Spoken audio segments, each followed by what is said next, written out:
നമസ്കാരം. ഓഹരി വിപണി പലപ്പോഴും ഒരു പിടികിട്ടാത്ത ഒരു പ്രഹേളിക പോലെയാണ് പലർക്കും.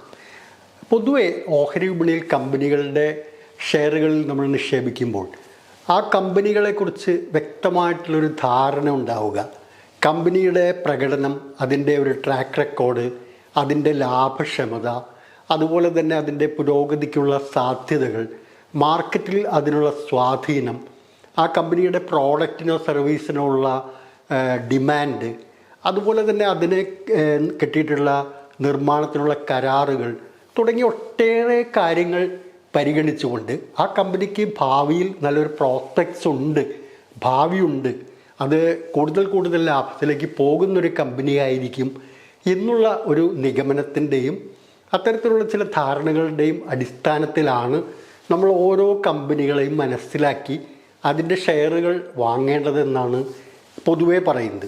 അതല്ലാതെ ഒരു ഊഹത്തിൻ്റെ അടിസ്ഥാനത്തിൽ അല്ലെങ്കിൽ വേറെ ഏതെങ്കിലും നമുക്ക് കിട്ടുന്ന ചെറിയ വിവരങ്ങളുടെ അടിസ്ഥാനത്തിലൊക്കെ ഒരു കമ്പനിയിൽ നിക്ഷേപിച്ച് പോകുമ്പോൾ പലപ്പോഴും അത് വലിയ നഷ്ടത്തിന് വഴിയൊരുക്കാറുണ്ട്. അതുകൊണ്ട് നമ്മൾ നിക്ഷേപിക്കുന്ന കമ്പനികളെക്കുറിച്ച് വ്യക്തമായി മനസ്സിലാക്കി ആ കമ്പനികളുടെ ലാഭസാധ്യതകളും അതിൻ്റെ വികസന സാധ്യതകളും ഒക്കെ മനസ്സിലാക്കി വേണം ഒരു കമ്പനിയിൽ നമ്മൾ നിക്ഷേപം നടത്താൻ എന്നാണ് പൊതുവെ ഒരു തിയററ്റിക്കലായിട്ട് ഒരു താത്വികമായ ഒരു രീതിയിൽ ഈ ഓഹരി വിപണിയിലെ നിക്ഷേപത്തെക്കുറിച്ച് പറയാറ്.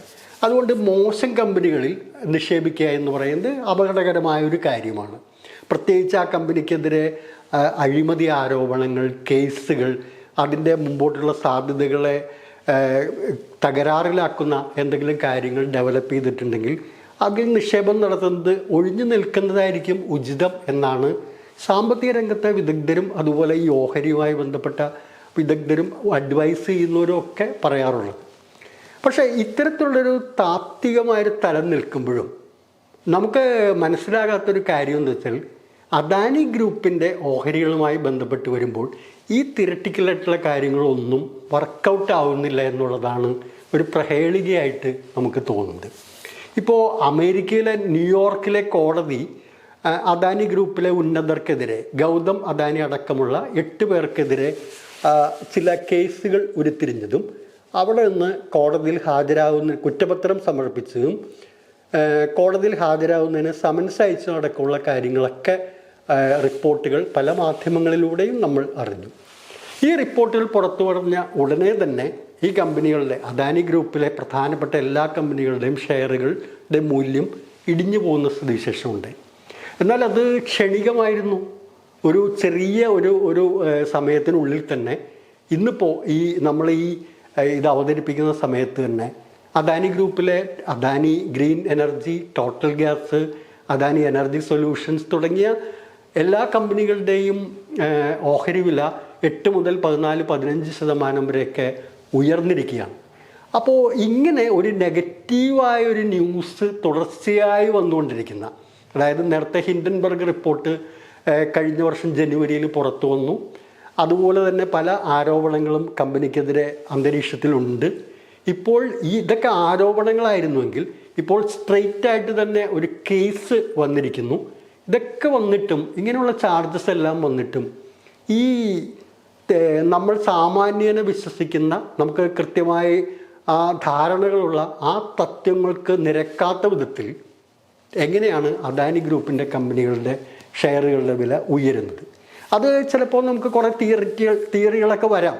അതായത് ഇങ്ങനെ അദാനി ഗ്രൂപ്പിന് വളർച്ചാ സാധ്യതയുണ്ട്, കേസൊന്നും നിലനിൽക്കുന്നതല്ല, അതൊക്കെ അവർ മറികടക്കും, ഭാവിയിൽ വലിയൊരു ഇതിലേക്ക് പോകും, സാമ്പത്തികമായിട്ട് വലിയൊരു അടിത്തറ ഈ ഗ്രൂപ്പിനുണ്ട്, ഒട്ടേറെ വലിയൊരു വിപുലമായ ബിസിനസ് സാമ്രാജ്യമാണ്, അങ്ങനെ ഇങ്ങനെയൊന്നും പൊളിഞ്ഞു പോകില്ല എന്നൊക്കെയുള്ള അടിസ്ഥാനത്തിൽ ആളുകൾ നിക്ഷേപിക്കുന്നു എന്നാണ് പൊതുവെ പറയുന്നത്. ഇപ്പോൾ അമേരിക്കൻ കമ്പനിയായിട്ടുള്ള നിക്ഷേപ സ്ഥാപനമായിട്ടുള്ള GQG എന്ന് പറയുന്ന കമ്പനിക്ക് ഈ അദാനി ഗ്രൂപ്പ് സ്ഥാപനങ്ങളിൽ $810 കോടി എക്സ്പോഷർ ഉണ്ട്.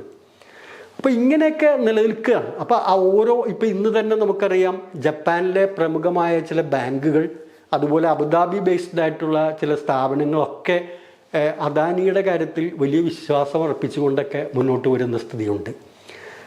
അതിൽ ഏറ്റവും പ്രധാനപ്പെട്ട ഒരു കാര്യം എന്ന് പറഞ്ഞാൽ ഈ കേസുകൾ വന്നതിന് ശേഷം ആഗോള സാമ്പത്തിക റേറ്റിംഗ് ഏജൻസികൾ പൊതുവേ അവയെ ഒരു വേദവാക്യം പോലെ ഓഹരി വിപണിയും ഈ ഫിനാൻഷ്യൽ മാർക്കറ്റും ഒക്കെ കാണുന്ന ചില റേറ്റിംഗ് ഏജൻസികൾ, അതായത് മൂഡീസ്, ഫിച്ച് തുടങ്ങിയ പ്രമുഖ റേറ്റിംഗ് ഏജൻസികൾ ഈ അദാനി ഗ്രൂപ്പ് കമ്പനികളെ സ്റ്റേബിൾ എന്ന ലെവലിൽ നിന്നും നെഗറ്റീവ് പട്ടികയിലേക്ക് താഴ്ത്തുന്നൊരു സ്ഥിതിവിശേഷം ഉണ്ടായി. ഇങ്ങനെയൊക്കെ വന്നിട്ടും ഈ അദാനി സ്റ്റോക്സിൽ വില ഉയർന്നുകൊണ്ടിരിക്കുകയാണ്. അപ്പം അങ്ങനെ ഉയർന്നുകൊണ്ടിരിക്കുന്നത് ഈ തിയറിറ്റിക്കൽ, ഈ ഓഹരി വിപണിയിൽ നമ്മൾ പറയുന്ന ഈ തിയറിയുമായിട്ട് അല്ലെങ്കിൽ താത്വികമായ ആ കാര്യങ്ങളുമായിട്ട് ഇത് പൊരുത്തപ്പെടുന്നു പോകുന്നില്ല. അപ്പോൾ തട്ടിപ്പ് നടത്തിയതിൻ്റെ പേരിൽ വലിയ തോതിൽ അഴിമതി നടത്തി കൈക്കൂലി കൊടുത്ത് ചില വൈദ്യുതി വിതരണ കരാറുകൾ നേടാനൊക്കെ ശ്രമിച്ചൊരു കമ്പനിക്കെതിരെ കേസ് നിലനിൽക്കുമ്പോൾ പോലും അതിനെ വിശ്വാസം അർപ്പിച്ചുകൊണ്ട് നിക്ഷേപിക്കുകയാണ് കുറേയധികം സ്ഥാപനങ്ങൾ. അതിനെ നമ്മുടെ ഈ സാമ്പത്തിക മാധ്യമങ്ങളടക്കം പറയുന്നത് അവർ നിക്ഷേപിക്കുന്നത് ആ കമ്പനിയുടെ വളർച്ചാ സാധ്യത കണ്ടുകൊണ്ടാണ്. അതുകൊണ്ട് ആ കമ്പനി നിക്ഷേപിച്ചു, ഈ കമ്പനി വിശ്വാസം പ്രകടമാക്കി, മറ്റേ കമ്പനി വീണ്ടും ഓഹരികൾ വാങ്ങുന്നു, ഓഹരികളുടെ വില കുതിക്കുന്നു. ഇങ്ങനെ ഈ കേസിന് ശേഷം തുടർച്ചയായി ഇങ്ങനെ വാർത്തകളും കാര്യങ്ങളും ഒക്കെ സൃഷ്ടിക്കപ്പെട്ടുകൊണ്ടിരിക്കുകയാണ്. അപ്പോൾ ഇതിൻ്റെ എല്ലാം പിന്നിൽ എന്താണ് വാസ്തവത്തിൽ? അപ്പോൾ പൊടുന്നനെ ഈ സാധാരണഗതിയിൽ നമ്മൾ ആരും ഒരു അപകടത്തിലേക്ക് പോകുന്ന, ഒരു കേസിലേക്ക് പോകുന്ന, ഒരു തട്ടിപ്പ് നടത്തി അല്ലെങ്കിൽ ഒരു അന്വേഷണം നേരിടുന്നൊരു കമ്പനികളിൽ പൊതുവേ നിക്ഷേപിക്കാൻ താല്പര്യപ്പെടാതിരിക്കുമ്പോൾ ഈ ഓഹരി വിപണിയിലെ നിലവിലുള്ള തത്വങ്ങൾക്കും അതുപോലെ തന്നെയുള്ള ധാരണകൾക്കൊക്കെ വിരുദ്ധമായി ഇത്തരത്തിലൊരു കമ്പനിയിലേക്ക് വീണ്ടും കോടികൾ നിക്ഷേപിക്കാൻ തയ്യാറാവുന്നു. ഞങ്ങൾക്ക് ഈ കമ്പനിയിൽ വിശ്വാസമാണെന്ന് പരസ്യമായി പ്രസ്താവിക്കുന്നു. ഇത് കൂടാതെ നമ്മളൊരു കാര്യം മനസ്സിലാക്കേണ്ടത്, ഇങ്ങനെയൊക്കെ പറയുമ്പോൾ തന്നെ ഈ ഒരു കമ്പനിയെ സംബന്ധിച്ചിടത്തോളം അതിൻ്റെ ഭാവി വളർച്ചാ സാധ്യത എന്ന് പറയുന്നത് ആ കമ്പനിയുടെ സേവനത്തിനും അതുപോലെ തന്നെ അതിൻ്റെ ഉൽപ്പന്നങ്ങൾക്കുമുള്ള ഡിമാൻഡും അത് നേടിയെടുത്ത കരാറുകളൊക്കെ പ്രധാനമാണ്. ഇവിടെ അദാനി ഗ്രൂപ്പിൻ്റെ കാര്യത്തിൽ ഈ സംഭവം വന്നതിന് ശേഷം നമ്മൾ കണ്ടത് എന്താണ്? ഉടനെ തന്നെ കെനിയയിലെ വിമാനത്താവളം പണിയുന്നതിനുള്ള കരാർ കെനിയ ഗവൺമെൻറ് റദ്ദാക്കി. ബംഗ്ലാദേശിലെ വൈദ്യുതി വിതരണത്തിനുള്ള കരാറിനെ സംബന്ധിച്ച് അവരും അത് കൂടുതൽ അന്വേഷണത്തിലേക്കും അത് ക്യാൻസൽ ചെയ്യുന്നൊരു നിലയിലേക്കും പോകുന്നു. ഫ്രഞ്ച് കമ്പനിയായൊരു കമ്പനി പറഞ്ഞു, ഇനി ഞങ്ങൾ തുടർന്ന് അദാനി ഗ്രൂപ്പുമായിട്ട് എന്തെങ്കിലും ഇടപാടുകൾ നടത്തുന്നത് വളരെ ആലോചിച്ചായിരിക്കും, തൽക്കാലം അങ്ങനെയൊന്നും ഉണ്ടാവില്ല എന്ന് പറയുന്നു. ഇന്ത്യയിൽ തന്നെ ആന്ധ്രാപ്രദേശിലെ ഗവൺമെൻറ് പറയുന്നു അദാനി ഗ്രൂപ്പുമായിട്ടുള്ള വൈദ്യുതി വിതരണത്തിൻ്റെ കരാർ ഞങ്ങൾ അവസാനിപ്പിക്കുകയാണ്, അതിനെക്കുറിച്ച് ഞങ്ങൾ അന്വേഷിക്കും എന്ന്. അങ്ങനെ പല രീതിയിൽ അവർക്ക് അവരുടെ പ്രോഡക്റ്റിനും സേവനങ്ങൾക്കൊക്കെ മാർക്കറ്റിൽ ഉടവ് തട്ടുന്ന സമയത്തും ഈ കമ്പനികൾ പറയുന്നത്, ഈ നിക്ഷേപ സ്ഥാപനങ്ങളൊക്കെ പറയുന്നത്, നേരത്തെ പറഞ്ഞ ഈ GQG ആയാലും അതുപോലെ അബുദാബി ബേസ്ഡ് ആയിട്ടുള്ള കമ്പനി ആയാലും ജപ്പാൻ കമ്പനി ആയാലും അവരെല്ലാം ഇതിൽ വിശ്വാസം അർപ്പിക്കുകയാണ്. അപ്പോൾ അതെന്താണ് കാരണം എന്നുള്ളത് നമുക്ക് മനസ്സിലാവുന്നില്ല. അപ്പോൾ അവിടെയാണ് ഇത് ഓരോ ഘട്ടത്തിലും ഹിൻഡൻബർഗിൻ്റെ റിപ്പോർട്ട് വന്നപ്പോഴും അദാനിക്കെതിരെ കൽക്കരി കുംഭകോണത്തിൻ്റെ പ്രശ്നം വന്നപ്പോഴും അത്തരത്തിലുള്ള റിപ്പോർട്ടുകളൊക്കെ വന്നപ്പോഴും 1-2 ദിവസം അദാനിയുടെ സ്റ്റോക്സ് താഴെ പോകുന്നുണ്ടെങ്കിൽ തൊട്ടടുത്ത ദിവസങ്ങളിൽ കുതിച്ചു കയറുന്ന സ്ഥിതിയിലേക്ക് കാര്യങ്ങൾ പോവുകയാണ്. അവിടെയാണ് നമുക്ക് സംശയത്തിൻ്റെ നിഴൽ പരക്കുന്നത്. അപ്പോൾ അദാനിയുടെ ഈ കമ്പനികളിൽ എന്തെങ്കിലും ഒരു ന്യൂസ് ഉണ്ടാവുമ്പോൾ ആ തകർന്നു പോകുന്ന അവസ്ഥയിൽ അതിനെ വീണ്ടും പിടിച്ചുയർത്തുന്നതിന് വേണ്ടിയിട്ടുള്ള വലിയ തോതിൽ നിക്ഷേപം നടത്തുന്ന കമ്പനികൾ ആരാണ്, അതിൻ്റെ പിന്നിൽ ആരാണ്? ഇത്തരം വിഷയങ്ങളൊക്കെ വളരെ പ്രധാനപ്പെട്ടൊരു കാര്യമാണ്. ഇപ്പോൾ അമേരിക്കയിൽ തന്നെ ഈ അഴിമതിയെ സംബന്ധിച്ചുള്ള കേസ് വന്നപ്പോൾ അവർ അറസ്റ്റ് വാറണ്ട് പുറപ്പെടുവിച്ചിരിക്കുന്നു, സമൻസ് അയച്ച് ഹാജരാവണമെന്നുള്ള രീതിയിൽ പറയും. അപ്പോഴും ഏറ്റവും രസകരമായ കൗതുകകരമായ കാര്യം എന്ന് വെച്ചിട്ടുണ്ടെങ്കിൽ അങ്ങനെ ഒരു കേസ് ഞങ്ങൾക്കെതിരെ ഇല്ല. ഗൗതം അദാനിക്കെതിരെയോ അല്ലെങ്കിൽ സാഗർ അദാനിക്കെതിരെയോ ഒന്നും കൈക്കൂലി കൊടുത്തതായിട്ടുള്ള ആരോപണങ്ങളൊന്നും അവിടെ കോടതിയിൽ പറയുന്നില്ല. കേസില്ല എന്നൊക്കെ പറയെങ്കിലും ഒന്നും ഈ പൂർണ്ണമായിട്ടില്ല എന്ന് പറയാൻ അവർക്ക് കഴിയുന്നില്ല. അപ്പോഴും ഞങ്ങൾക്കെതിരെ സെക്യൂരിറ്റി തട്ടിപ്പ്, അങ്ങനെ വയർ ഫ്രോഡ് തട്ടിപ്പ്, അങ്ങനെയുള്ള ചില അലിഗേഷൻസാണ് മാത്രമാണുള്ളൂ. ബാക്കിയൊക്കെ വേറെ ആളുകൾക്കെതിരെയാണ്, അവർക്ക് ഞങ്ങൾക്ക് ബന്ധമൊന്നുമില്ല എന്നൊക്കെയാണ് പറയുന്നത്. ഇതിനു വേണ്ടി കൂടുതൽ വാദിച്ച് പറയുന്നത് ആരാണ്? കൂടുതൽ ഈ വിശദീകരണവുമായിട്ട് വന്നിരിക്കുന്നത് ഇന്ത്യയുടെ മുൻ അറ്റോർണി ജനറലായിട്ടുള്ള മുകുൾ റോത്തഗിയാണ്.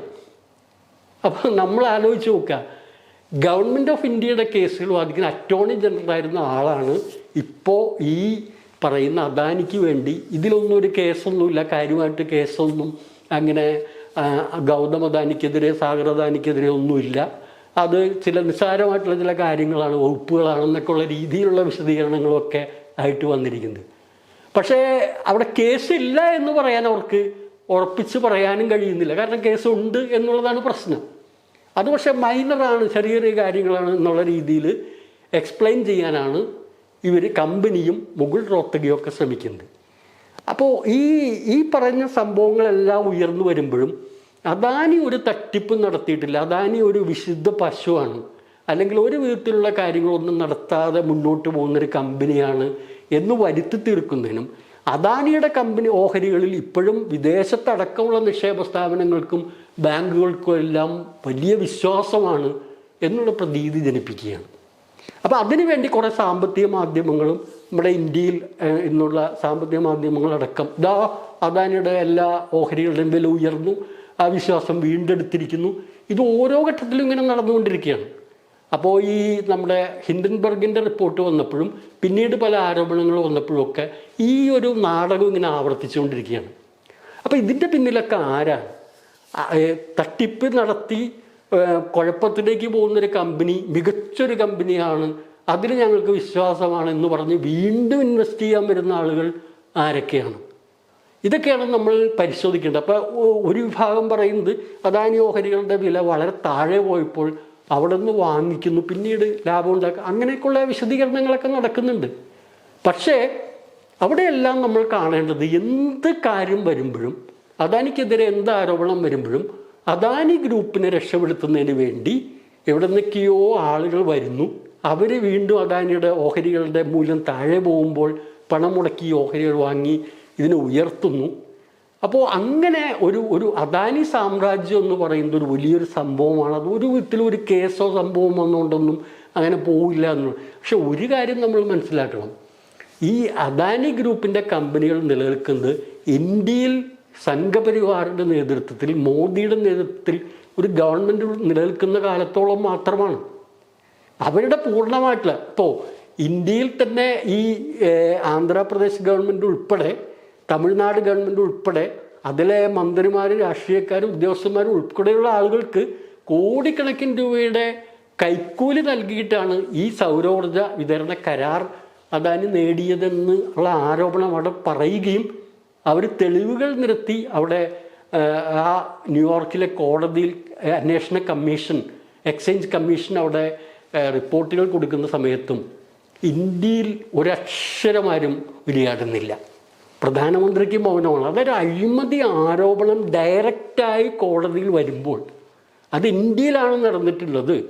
ഇന്ത്യയിലെ രാഷ്ട്രീയക്കാർക്കും സംസ്ഥാന ഗവൺമെൻറ്റുകൾക്കും കേന്ദ്ര സർക്കാരിലെ ഉദ്യോഗസ്ഥർക്കും 2090 കോടി രൂപയോളം കൈക്കൂലി കൊടുത്തിരിക്കുന്നുള്ളൊരു കാര്യം വന്നിട്ടും ഒരു FIR ഇട്ട് അന്വേഷിക്കുന്നതിന് പോലും ഇന്ത്യയിൽ തയ്യാറാവുന്നില്ല. അപ്പോൾ ഇതെല്ലാം ഒരു വലിയ നാടകം ഇതിൻ്റെ പിന്നിൽ കാണുകയാണ്. ഇന്ത്യയിലൊരു അന്വേഷണമില്ല, അദാനി ഗ്രൂപ്പ് ഒരിക്കലും തകരില്ല, അദാനി ഗ്രൂപ്പിൽ ഞങ്ങൾക്ക് വിശ്വാസമാണ്, ഷെയറുകൾ ഉയരുന്നു, അവരുടെ മൂല്യം ഉയരുന്നു. അപ്പോൾ ഇതെല്ലാം മാധ്യമങ്ങളും ഇതെല്ലാം ഇങ്ങനെ പെരുപ്പിക്കുകയാണ്. നമുക്ക് മനസ്സിലാവാത്ത കാര്യം ഇത്രയേ ഉള്ളൂ, ഒരു കമ്പനിക്കെതിരെ വലിയ ആരോപണം വരുന്നു, തുടർച്ചയായി വരുന്നു. ആ കമ്പനിയുടെ കാര്യത്തിൽ ഒരു ഫ്രോഡാണോ അല്ലെങ്കിൽ എന്തെങ്കിലും രീതിയിലുള്ള വലിയ ഒരു കൊമിളയാണോ എന്നൊക്കെ ഉള്ള വലിയ ആരോപണം വരുന്നു. ഇതെല്ലാം വരുമ്പോഴും ഈ നിക്ഷേപ രംഗത്തെ പ്രൈമറി ആയിട്ടുള്ള തത്വങ്ങൾക്ക് പോലും വിരുദ്ധമായി ഇതിനകത്തേക്ക് പണം നിക്ഷേപിച്ച് ഇതിൻ്റെ മൂല്യം ഉയർത്തിയിരിക്കുന്നു.